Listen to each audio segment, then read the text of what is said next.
The first round of the AT&T Pebble Beach Pro-Am is in the books. Phil Mickelson hit every fairway. He hasn't done that in 20 years. And a question of, should we swing more like Matthew Wolff, who performed quite well last week at the Phoenix Open, or should we swing more like our good friend Ho-Sung Choi, who's made his first appearance on American soil at the Pebble Beach Pro-Am? Let's tee it up.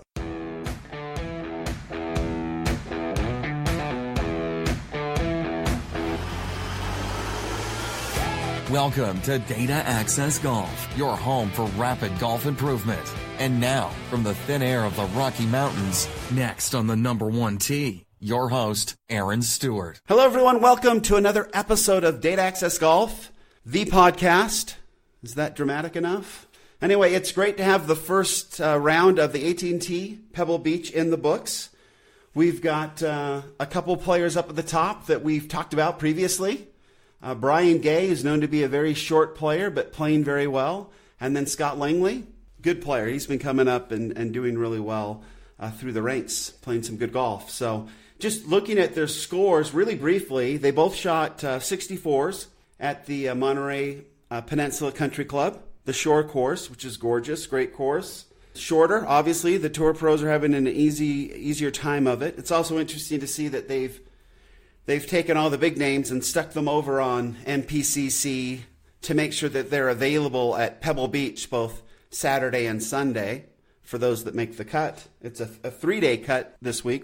Anyway, so we've got all the big names over there. We had some really good scores over there. It's the shortest course. It tends to be the one that they score really well on. I've played the short course a number of times. I don't know how they score so well on it because it absolutely chews me up and spits me out.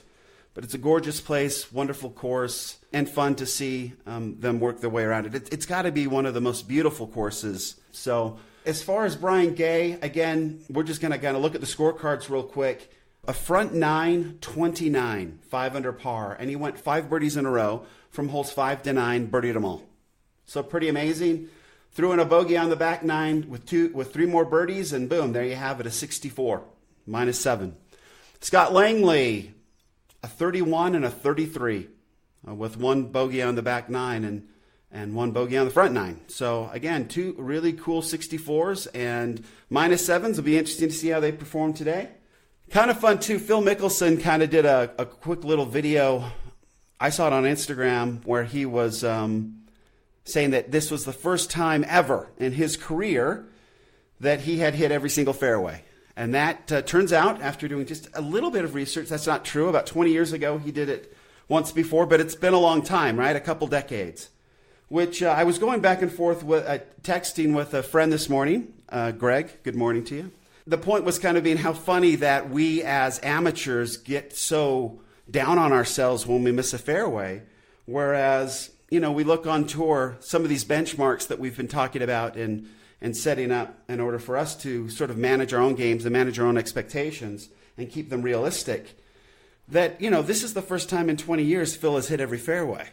And if we don't hit every fairway, we freak out a little bit. And it's about backing off, keeping our expectations low, keeping the frustration level down, and just realizing that, when we're dealing in microseconds and millimeters, that sometimes things are going to go wrong and we're not going to hit every single fairway, even if we're swinging it at 95 miles an hour. So that was kind of a nice reminder, and so we'll keep going that direction. One thing I wanted to kind of point some light on really quickly is just because that we're into rapidly learning and all that, if you go to golf.com, there's a little article that's been put out there by one Will Leitch, I guess his name is, Leitch, and if that's wrong, somebody can correct me. But he's 43 years old. He's a skeptic, I guess, non-golfing skeptic, never played, and he now is going to try to learn to play golf in the next year, and with basically using the same coach that's kind of got Charles Barkley playing a little bit better. There's some things, as you read the article, there's some things that I like that came out of this article to me where I think that he might have an opportunity within a year to play decent golf. We won't say, perfect golf, but decent golf.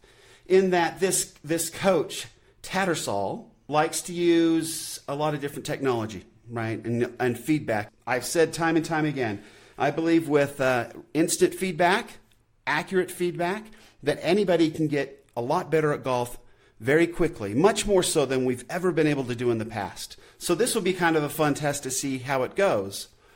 There's still some skeptics out there that say, no, you can't do it. I was one of those. I have been brutally honest to people who started the game late and told them that they don't have time to ever get good at golf. I now find that position to be completely wrong. It's false. With all the technology and opportunity that we have to get better and get proper feedback, we can get a lot better at golf much more quickly than ever. So this will be fun to watch. So if you want to take some time to watch that, that's on golf.com. I will definitely keep an eye on it. I think it's going to be interesting. And as far as have I seen others get better with golf? Yeah, I've seen a lot of folks using technology get better at golf. The aforementioned Greg that I was talking about, he's gotten much better at golf. He knows his golf swing far better because of some work with technology that he's put in. I saw in my own children, I essentially took a brand new golfer in my kids and turned them into players that could shoot in the mid-80s in a month from really nothing. And had I ever been able to convince them to go out and chip and putt and practice that part of the game, I think they could have shot in the 70s.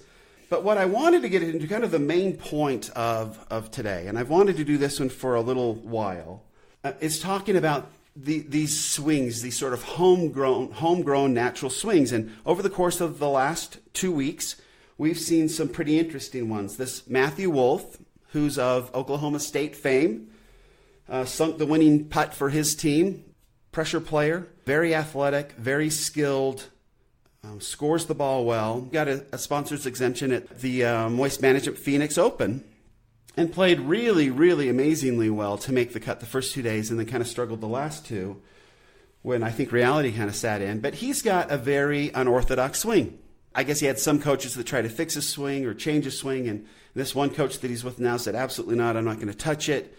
It's very well documented that when Destin Johnson first went to Butch Harmon, bowed wrist at the top of his swing, Butch said, hey, yeah, I'm not touching that, for fear that we'd never see you again, maybe on the PGA Tour. So there's definitely some folks out there that believe that you shouldn't touch a swing.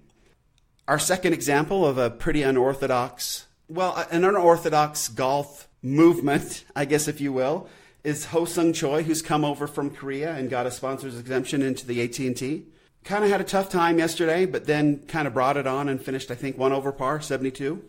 But he got it 1.4 over par, so he had to work pretty hard to get that back. People have their fun with him on social media and things, not so much for his swing, but for his follow-through antics. And there was some interviews where he claims that he's trying to control the ball with his body as his body acting as a remote control for the ball, which I think we've all done at some points in our lives and realized that that doesn't work. But anyway, so the question then for the podcast was, which swing should we emulate? It's kind of a trick question because my knee jerk is always going to be neither. Figure out your own swing, and there's some ways we do that. And I've talked about Fred Shoemaker and how he has this process where you actually throw clubs and figure out your natural motion. You listen to your body and figure out your natural motion on how to propel an object down a fairway. If you really want to get into that and learn how to do that, then you should buy his book, Extraordinary Golf. It's got it all in there on how to do it and how to figure it out. I found that to be wonderfully helpful in figuring out how your body moves. The beauty of that club throwing practice is that at any time our bodies are going to change. And as we get older, they're going to change. But there's something inside of us that knows the best way for us to move at any particular time in our lives. And that's just innate. That's just built in. It's the same innate knowledge that we have when we walk and when we breathe and when we hear a noise and turn around quickly. All of this stuff that we don't think about but just happens automatically, that's what creates this opportunity for us to figure out how we can most efficiently move. And it works for the golf swing as well. So this club throwing motion, this idea of propelling something instead of hitting something is what puts us into a place where we can actually have beautiful golf swings very, very quickly. And Fred Shoemaker is masterful at teaching that principle. I love it. And then once you get that movement down, now we can get into the nitty-gritty of swing plane and impact and all that, and that's where the technology comes in and the feedback and all that can make us really, really good. Comparing the Matthew Wolff swing and the Ho-Sung Choi swing, just on the fundamentals, it's Ho-Sung Choi's. It's not even close. Fundamentally, his is pretty close. He takes the club a little outside. Matthew Wolff takes it way outside, gets it super high at the top, has to really drop it down. Again, it's a very extreme two-plane move, and then brings it way from the inside. And anyway, he's got this huge trigger where he opens up his whole body and goes into it. And I mean, it's quite a dramatic move. One that, boy, nobody would ever teach. Definitely homegrown, dug out of the dirt, whatever you want to say. Somebody on Instagram, and I don't remember who it was, put up, Matthew Wolff's swing is, and then it left a blank. So a bunch of us, filled out stuff as you do. And mine was, I think I put concerning or something like that. And then went on to explain. My concerns with Matthew Wolff's swing, as he gets older and he loses flexibility, this violence, and we've learned now, research has come out that this whole idea of the X factor, of keeping our lower body sort of stationary and then twisting our spine around in order to generate a lot of speed, that's really hurting our backs. That's just the way it is. I think we all kind of knew that was going to be the case.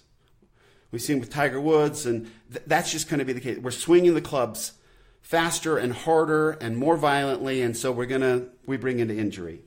So that's my concern with Matthew Wolff's swing. I would never, ever teach anybody that. But some of the comments I got back were like, you've never played on tour, you don't know, show me your first check. I mean, people can get pretty crazy. I don't know why. I don't know why it's such a big deal for us to have opinions and just kind of get along. Maybe it's because we're all following the example of Washington, D.C. right now. I have no idea. But that's just it. That's just my concern. And I believe in simplicity. So you take out every crazy, ridiculous move that doesn't make sense to make your swing as simple as possible. Now for a touring pro and these guys that are going out and doing it and that have all the technology and all the coaching and can practice 8 hours a day, hey, do whatever you want. Okay, I'm just talking about the amateur ranks. We don't have that opportunity, so we want to simplify our swings as much as possible. And Matthew Wolff's swing is not simple. It's a very complex series of unorthodox moves that work out because he is so brilliantly athletic and his timing is impeccable where he can make it work. Folks, we're not Matthew Wolff, so don't go off and trying to emulate his swing or copy it. You've got your own swing. And you can figure that out and how your body works by this club throwing practice, this motion, and figuring out how you propel a club. I'm guaranteeing you that if we took Matthew Wolff and said, hey, Matthew, throw this club down the fairway and recorded that, it wouldn't look anything like his swing. He's created this, it works for him and all that, but that's not his natural move. No way. Ho-Sung Choi's pretty close. His theatrics happen after the ball's gone. And he's got that, leg kick that he came out and said he developed that leg kick to give him an extra 20 yards off the tee. And if he picked up an extra 20 yards off the tee with the leg kick, good for him. I might try it. An extra 20 yards for a leg kick? Give me that all day. And then all the theatrics after that, I think he's going to get hurt.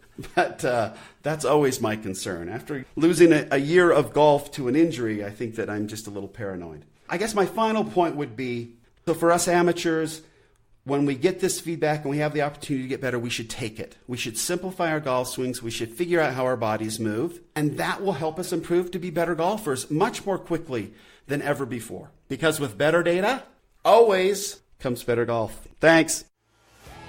Thanks for listening to Data Access Golf with Aaron Stewart. Check us out online at dataaccessgolf.com, and we'll see you on the next episode.